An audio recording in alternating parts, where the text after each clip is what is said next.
तारा अपनी पत्नी सुगंधा संग एक छोटे गांव में रहता था। वह सड़क के किनारे एक छोटा भोजनालय चलाता था। एक दिन सुगंधा ने तारा से बातचीत की। सुनना, आज मकान मालिक खेमचंद बकाया मांगने आए। उन्होंने कहा, इस महीने भुगतान न करने पर घर ले लेंगे। उस चंदू ने मेरी जिंदगी बर्बाद कर दी है। हमने उसके पास भोजनालय खोला, तब से वह हमारे ग्राहकों को भड़का रहा है। अब खेमचंद भी हमें तंग कर रहा है। मैंने उससे कहा था कि अगले महीने ब्याज सहित चुका दूंगा। आजकल जीवन नरक बन गया है। चंदू को जलन होती है क्योंकि तुम्हारा खाना उसके खाने से अच्छा है। उसका रेस्टोरेंट अब अच्छा नहीं चल रहा, शायद इसलिए वह परेशान है। खैर छोड़ो। सन्नो और धन्नो को खाना दिया। सन्नो और धन्नो तारा के दो प्यारे बैल थे। वह उनसे बेहद प्यार करता था। कल मैं खरीदारी के लिए शहर जाना होगा। मसाले भी खत्म है। मैं पहले ट्रक साफ करूंगा, फिर पेड़ के पास जाऊंगा। ये बात कहते हुए तारा ने अपने ट्रक को बहुत अच्छी तरह से साफ किया और सन्नो धन्नो को भी अच्छे से साफ किया। फिर वह ट्रक को भोजनालय की ओर ले गया। वहाँ पहुँचकर चंदू ने देखा और कहा, ओ वाह तारा, तुम्हारा ट्रक नया जैसा दिख रहा है।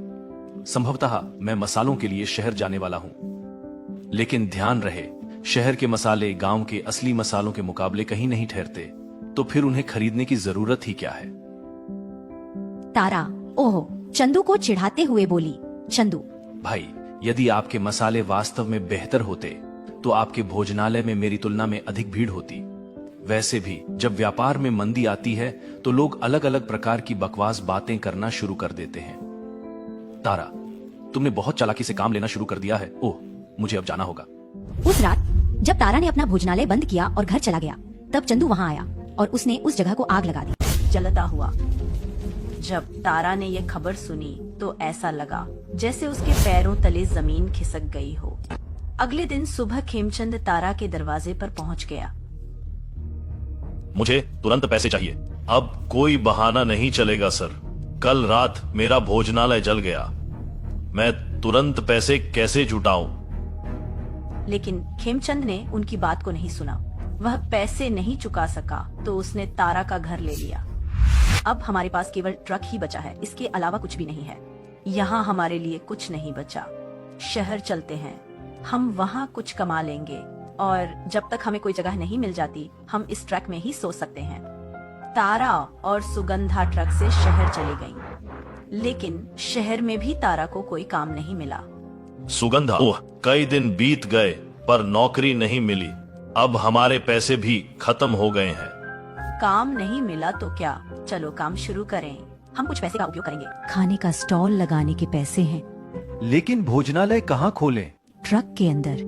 हम ट्रक को चलती खाद्य दुकान बना देंगे। शहर वालों को कुछ अलग पसंद आएगा। आप सही हैं। मैं ट्रक को सुंदरता से सजाऊंगा ताकि लोग उसकी ओर खींचे चले आएं। मुझे करने दो अब। तारा और सुगंधा ने ट्रक के भीतर अपना रेस्टोरेंट शुरू किया। थोड़ी देर बाद एक सज्जन और एक विदेशी महिला ने इसे देखा और खाने के लिए वहाँ आ गए। वाह, पहली बार ट्रक में भोजनालय देखा। खाना है। बिल्कुल आश्चर्यजनक। यह गांव शैली देखो, शहर में दुर्लभ है। आपका खाना और ट्रक का देसी लुक शानदार है। और फिर कुछ और लोग धीरे धीरे आसपास इकट्ठा होने लगते हैं। अरे वाह, यह ट्रक देखकर मुझे अपने गांव की याद आ गई। महोदय, क्या आपके भोजन का स्वाद घर जैसा होगा? बेशक साहब, जल्दी ही। जल्द ही तारा और सुगंधा के फूड ट्रक पर भीड़ लगने लगी। कुछ ही दिनों के भीतर उन्होंने इतनी कमाई कर ली थी कि उस पैसे से वे एक छोटा सा घर किराए पर ले सकते थे और यह उनके लिए एक बड़ी उपलब्धि थी।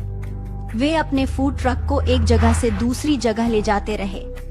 एक दिन एक होटल प्रबंधक उनके ट्रक के पास पहुंचा। आपका ट्रक शानदार है और आपके भोजन की बहुत अच्छी समीक्षाएं सुनी है। मेरे पास प्रस्ताव है, आओ काम पर। आपसे मिलकर अच्छा लगा। शुभकामनाएं। यह कहकर मैनेजर गया। तारा और सुगंधा अपने ट्रक का ध्यान प्यार से रखती रहीं। बहुत जल्द उनका फूड ट्रक पूरे शहर में एक चलता फिरता भोजनालय ट्रक के रूप में बेहद लोकप्रिय हो गया। इसके साथ तारा और सुगंधा का जीवन खुशहाल और सफल हो गया।